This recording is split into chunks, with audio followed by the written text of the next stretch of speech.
Good evening, good morning. Yung kadugtong nung video ko kanina po ito. Ipapamukha ko lang kay Marcoleta yung sinasabi niyang pakikipagkaibigan. Senator Marcoleta, makikipagkaibigan ka pa ba kung yung gusto mong kaibiganin, ninanakawan ka ng teritoryo? Ikaw siguro, ikaw nga, hopya lang na wala siya, magagalit ka, di ba? Pakinggan mo to, Marcoleta. Siguro marunong ka naman umintindi tsaka makinig. Pakinggan mo siya sabihin. Kilala mo ba to, Marcoleta? Ito si Ray Powell. O sige, padinig ko sa iyo sasabihin, ha. Sinasabi mong China, kaibigan. Nako, Marcoleta. Abogado, senador ng China.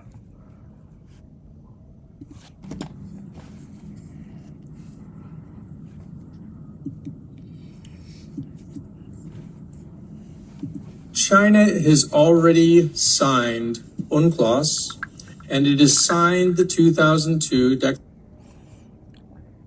Already signed the UNCLOS tsaka yung declaration.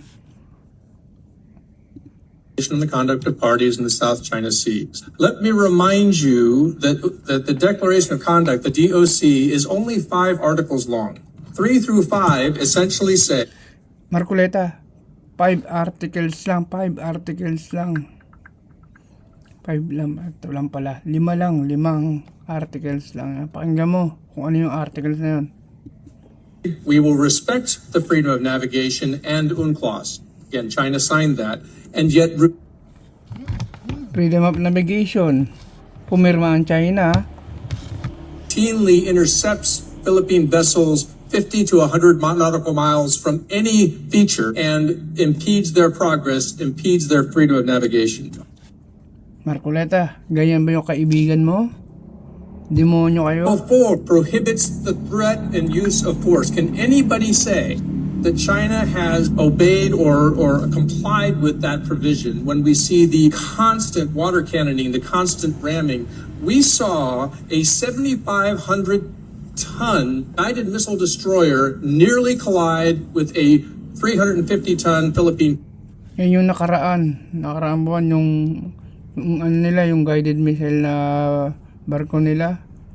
Bumangga siya sa ano nila, sarili ng barko.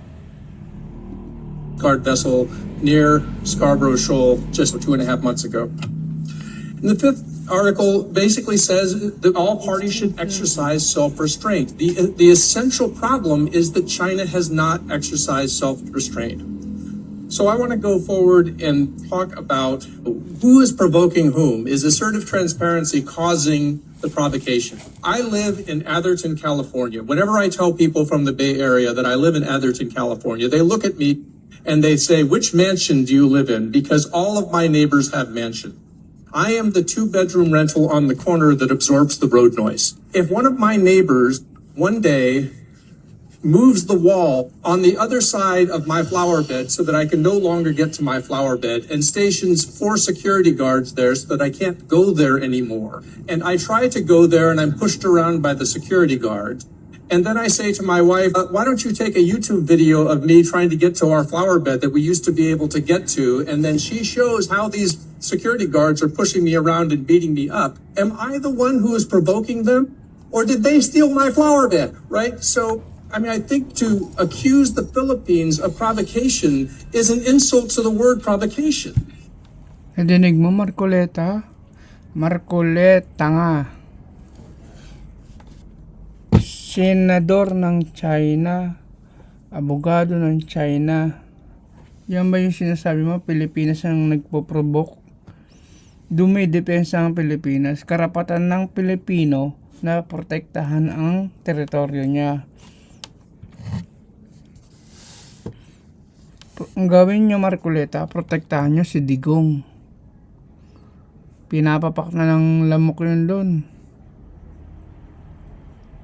May lamok ba doon? Wala. Meron pa isa, Marcoleta. Pakinggan mo. Ito pa isa.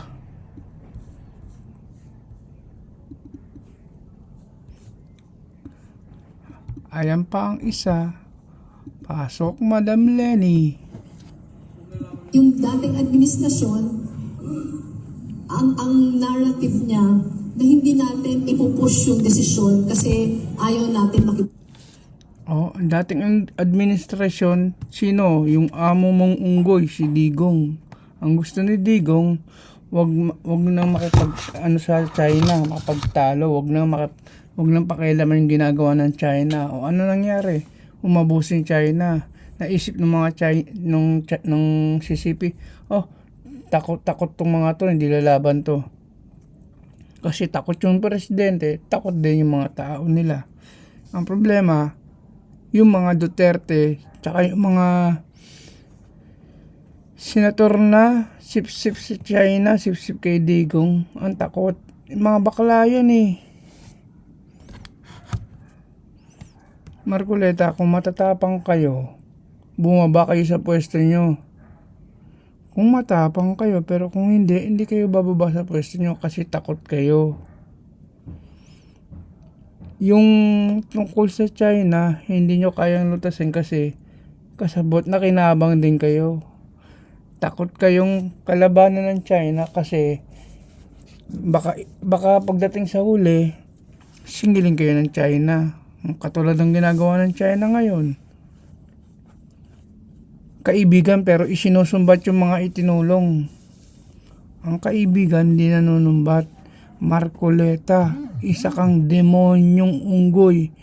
Yung amo mo, unggoy na unggoy, si Digong. Ganyan yung mga ugali nyo, mga hayop kayo. Salot talaga kayo sa Pilipinas. Dapat sa inyo, binabao ng buhay eh. Sige po, yan lang po. Hinihabol ko lang tong yung sinasabi ni Marcoleta kasing pakikipagkaibigan. Ito nga, ito pa Marcoleta pala. Ayan o, sabi ni Digong na sagi lang. Nasagi o nagitgit lang ng barko ng China. Bangkayan, kahoy yan, purong kahoy yan o. Kahoy kawayan. Hati ang gitna, ganyan ba yung nasagi?